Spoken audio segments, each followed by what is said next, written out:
विराजमान माँ शारदा के उपासकों के हृदय में जो मेरी माँ शारदा विराजित है, जो मेरी माँ सरस्वती विराजित है, उस माँ शारदा को, सरस्वती माँ को मैं नमन करता हूँ।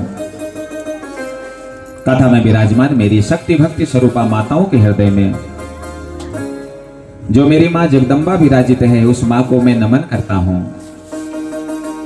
कथा में विराजमान सज्जनों के हृदय में जो मेरे गोविंद विराजित हैं, उन गोविंद को मैं नमन करता हूँ।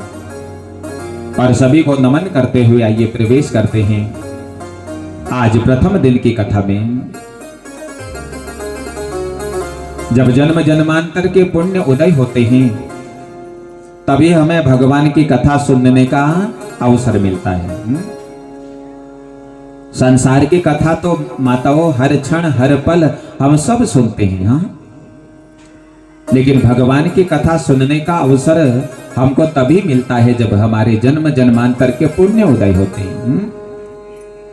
भगवान की कथा सुन करके हमारा प्रेम भगवान के प्रति बढ़ता है। जब तक हम भगवान की कथा नहीं सुनेंगे, तब तक भगवान के प्रति हमारा प्रेम नहीं बढ़ेगा, तब तक हम राम को नहीं पहचानेंगे, तब तक हम कृष्ण को नहीं पहचानेंगे, तब तक हम माँ जगदम्बा को नहीं पहचानेंगे।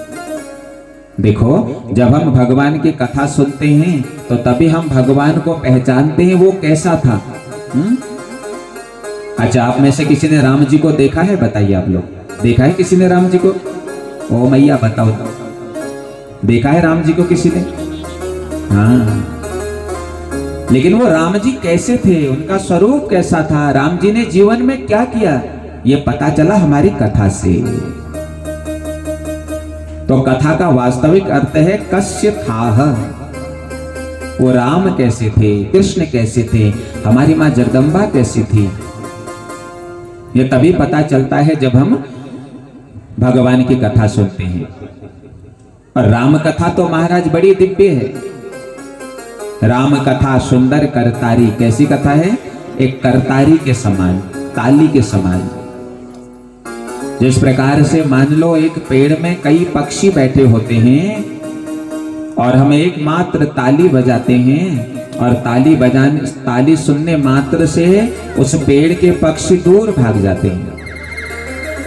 ठीक उसी प्रकार से महाराज, जैसे ही हम राम कथा रूपी करतारी को सुनते हैं तो हमारे शरीर में भी जो पक्षी बैठे हैं, काम रूपी पक्षी, क्रोध रूपी पक्षी, मोह रूपी पक्षी, छल रूपी पक्षी, प्रपंच रूपी पक्षी, ये सारे के सारे पक्षी इस शरीर को छोड़ करके भाग जाते हैं।